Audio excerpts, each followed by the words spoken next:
But I am learning to be in a different state. Things have really shifted recently. Although sometimes it's difficult to tell how much things have actually changed until you look back.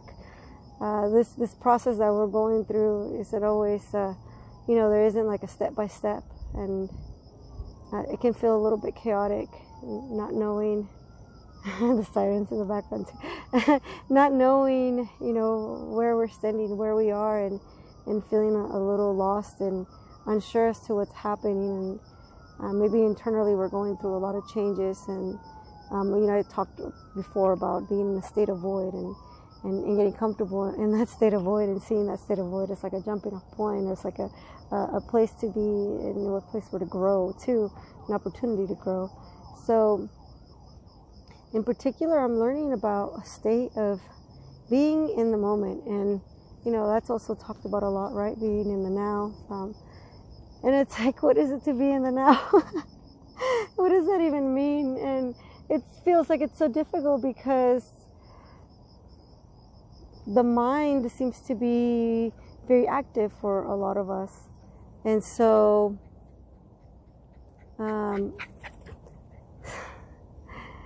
it's a lot of the times it's hard to just be in the now, because the mind is constantly projecting us forward or projecting us backwards, or worrying about something and having feelings and ideas even at times that come up that are brought on a lot of the times by thoughts, of worry, of fear, of concern, of anxiety, or whatever it may be. And then it's not that that these things are evil and they need to be vanquished. We don't have to wage a war against fear or anxiety. But it is realizing that we don't have to live there. We don't have to stay there for all of our lives. We can be present in this moment, in this now, where all is, where everything is. And it's simply, starting off by being present with your body, with yourself.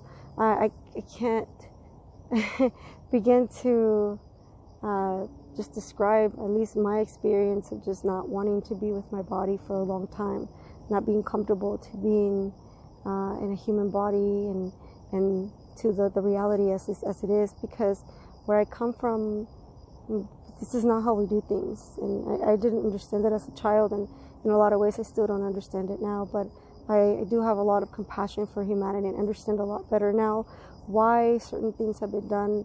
I understand a lot more about trauma, a lot about how, a lot of people act out of fear, act out of a place of hurt, out of a wounding, that is kind of seeping out towards everything and everyone that comes around them. And so being present with whatever that may be, and that could be being present with whatever pain is arising, with whatever fear is arising in the moment, and being here for yourself. I found that, for me, I am my biggest ally. Obviously, if we are connected to our highest or higher source, and people call it higher self, it's ourselves. It's really just ourselves. It's what we really are. If we're connected to that, and we are all connected to that, but consciously connected to that, that ends up being like an anchor and a stronghold in a way, and becomes the most important relationship, I guess, in a way that you have.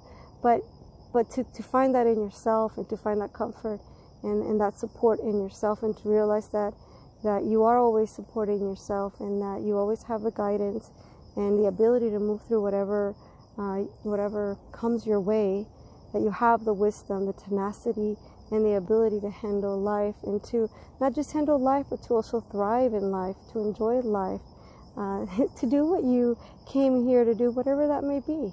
So being present with whatever is coming up for you, being present with your feet touching the ground, however you're feeling, looking around. I notice sometimes that I feel like as kids, you watch kids and they see something new and they're just taking it all in.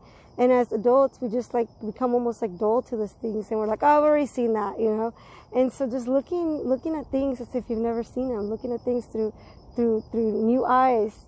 It's such a wonderful experience to come alive and to enrich your environment, and to be here for yourself, no matter what arises, and knowing that you are supported, that you are loved, and that you don't have to be the director of the story, and it doesn't always have to be that, because the mind brings up or worries, and it's not that the mind is an enemy either, but because you're picking up, or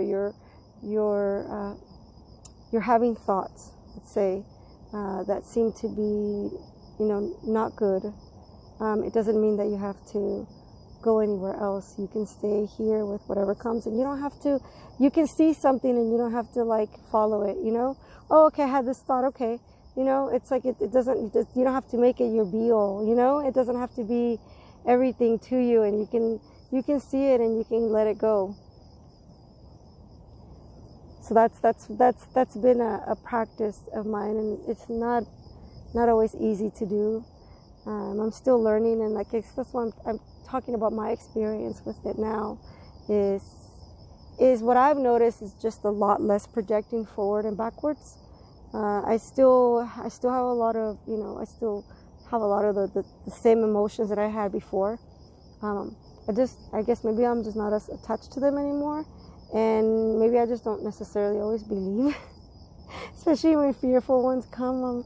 I'm like, oh, okay.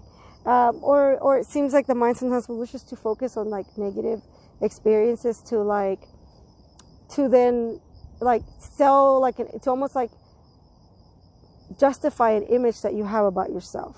So like, you may think that you're a lazy person because, I don't know, maybe you've been told that, maybe they were told that as a kid. And so you think that, and so you have a day where maybe something doesn't get done, and then you start having thoughts, right, of like, oh, you're a lazy person. Why didn't you do this? Oh, you didn't do this. You didn't do this. You maybe start going through a list, right? And it's like, okay, great, but it's almost like the mind is like programmed a lot of times to be more on the negative side, more on like, I know it's like trying to help you in a way, but it does it in a funky way. So it's like, well, what about all the other things that you got done, that day? You can think about that. It's like, okay, great. So I didn't do that, but what about all the other things that I got done? And it doesn't mean that, let's say that if you are a person that maybe needs to work on being a little bit more productive, right? Whatever, that maybe you procrastinate, or maybe you just, maybe you're depressed and you just don't want to move. You don't want to go somewhere. You don't want to do something. But it doesn't mean that you shouldn't like address that, right? You can, address what you can address. But just be gentle with yourself and be here for yourself. And you are your biggest ally, your biggest cheerleader, your best friend, your own best lover, You really are that to yourself. And it's crazy because you realize that you're that to yourself, but then you realize that in a way you are. We're all in like this big love like affair, life, in the sense that,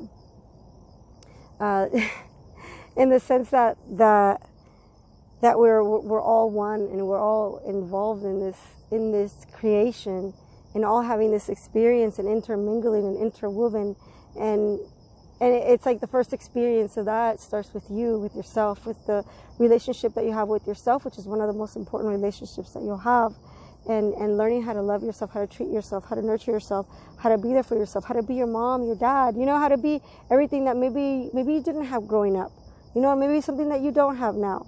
And realizing how satisfying and how important that is. Anyways, do something nice for yourself. I love you all. Take care. Bye-bye.